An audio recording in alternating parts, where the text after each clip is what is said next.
என்ன அப்படின்னா ரொம்ப ஹெல்த்தியான ஒரு அடை ரெசிபி தான். நல்லா கிரீன் கலர் இருக்கு பாத்தீங்களா? இதுதான் வந்துட்டு தூதுவாழை அடை. இந்த தூதுவாழை அடை எப்படி பண்றதுன்னு தான் பார்க்க போறோம். ரொம்ப ரொம்ப ஹெல்த்தி, இந்த கிளைமேட்டுக்கு ரொம்ப ரொம்ப நல்லா இருக்கும். சாஃப்டா ஊத்துனீங்க, ரொம்ப திக்கா ஊத்துனீங்க, இந்த மாதிரி ரொம்ப சாஃப்டா கிடைக்கும் உங்களுக்கு.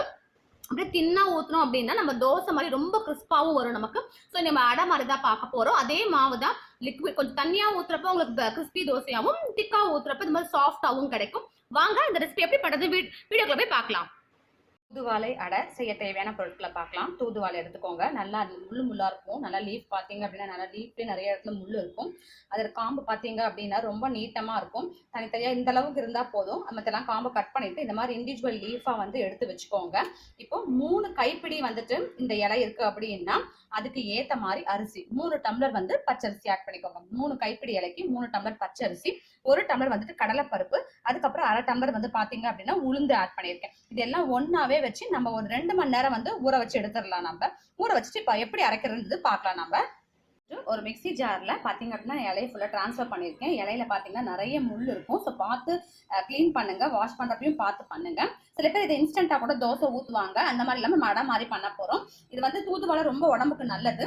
இப்போ இலைக்கு ஏற்ற மாதிரி ஒரு 7 இருந்து 8 பூண்டு பல் இதுல ஆட் பண்ணிக்கோங்க மிக்சி ஜார்ல. அதுக்கப்புறம் இஞ்சி, உங்களுக்கு மா இஞ்சி இருந்தா மா இஞ்சி ஆட் பண்ணுங்க, இல்லை வெறும் இஞ்சி இருந்தா வெறும் இஞ்சி ஆட் பண்ணிக்கலாம். அதுவும் கொஞ்சம் நிறைய ஆட் பண்ணிக்கோங்க. இல்ல ரெண்டும் இருக்கு, ரெண்டுமே சாப்பிடுவோம்னா அதுவும் இந்த அளவுக்கு ஆட் பண்ணிக்கோங்க, ஒரு நடுவரல் அளவுக்கு. இதுக்கு ஏத்த மாதிரி வந்து வரமிளகா ஆட் பண்ணிக்கோங்க காரத்துக்கு. அப்புறம் மிளகு ஆட் பண்ணுங்க. நம்ம தேவைக்கு ஏற்ற மாதிரி ஆட் பண்ணுங்க. அப்புறம் சீரகம் நல்லா ஒரு டேபிள் ஸ்பூன் அளவு பக்கமா நிறைய போடுங்க சீரகத்தை நீங்க. அதுக்கப்புறம் வந்துட்டு பெருங்காயம், அப்புறம் நம்ம இது அரைக்கிறதுக்கு தேவையான உப்பு. ஃபர்ஸ்ட் இது எல்லாத்தையுமே போட்டு நம்ம வந்து அரைச்சி எடுத்துக்கலாம். தேவையான அளவு உப்பு அதையும் நான் போட்டுட்டேன் மொத்தமா. ஸோ தண்ணி கொஞ்சம் ஊற்றி ஃபுல்லாக இதை நல்லா அரைச்சி எடுத்துக்கலாம். அதுக்கப்புறம் நம்ம வந்து மிக்சி ஜாரில் போடுறதுல அரிசி பருப்பு ஒன்றா ஊற போட்டிருக்கோம், அதையும் நம்ம நல்லா அரைச்சி எடுத்துக்கலாம். இப்போ வந்துட்டு ஒரு சின்ன ஆப்ஷனல் ஒரு விஷயம் என்ன அப்படின்னா, இது கொஞ்சம் தோற்பு சக்தி இருக்கும், நமக்கு ஒரு தோற்பு டேஸ்ட் கொடுக்கும் நமக்கு. அதனால வந்துட்டு சில பேருக்கு அது பிடிக்காம போகும். அந்த மாதிரி இருக்கிறவங்க வெல்லத்தை கொஞ்சம் இதோட ஆட் பண்ணிக்கலாம். அது உங்களுக்கு தேவை ஓகே அப்படின்னா வெல்லம் ஆட் பண்ணிக்கலாம், அது ஆப்ஷனல் தான். இல்லை வேண்டாம் அப்படின்னு நினைச்சீங்கன்னா இப்படியே நம்ம கூட எடுத்துக்கலாம். நம்ம இப்போ அரைச்சிட்டு எப்படி இருக்குன்னு பார்க்கலாம். நல்லா நைஸா அரைச்சி எடுத்துட்டேங்க. இது 8 மணி நேரம் புளிக்கட்டும். புளிச்சதுக்கு அப்புறம் பார்க்கலாம். மாவு நல்லா பொங்கி வந்திருக்கு. இது நல்லா கலக்கிட்டு நாம இப்போ அடை ஊற்ற போறோம்.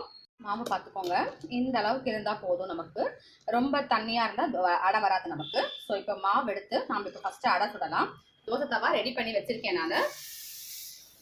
போட்டுட்டு ரொம்ப லேசா ஸ்ப்ரெட் பண்ணக்கூடாது, அடை இல்லையா, அதனால வந்துட்டு கொஞ்சம் இந்த மாதிரி திக்கா ஸ்ப்ரெட் பண்ணிக்கிட்டீங்கன்னா அடை ரொம்ப சாஃப்டா இருக்கும். இங்க பாருங்க,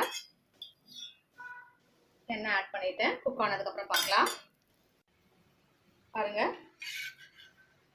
அழகா திருப்பி போட்டுட்டேன், நல்லா வந்துருச்சு, ரொம்ப சாஃப்டா இருக்கு. இது நல்லா குக் ஆனதுக்கு அப்புறம் எடுத்து போட்டுடலாம் தட்டில். நம்ம பாருங்க நல்லா வந்துட்டு வெந்துருச்சு. ஸோ நம்ம பிளேட்டுக்கு டிரான்ஸ்ஃபர் பண்ணிடலாம். பாருங்க ரொம்ப சாஃப்டான நல்ல அடை வந்திருக்கு. இதையே நீங்க ரொம்ப தின்னா ஸ்ப்ரெட் பண்ணீங்கன்னா ரொம்ப கிறிஸ்பா கிடைக்கும் நமக்கு தோசை. ஆர்டினரி தோசை ரொம்ப கிறிஸ்பாவே கிடைக்கும். இந்த அளவுக்கு சாஃப்டா இருக்கும். இதுக்கு காம்பினேஷனா தேங்காய் சட்னி வச்சிருக்கேன்.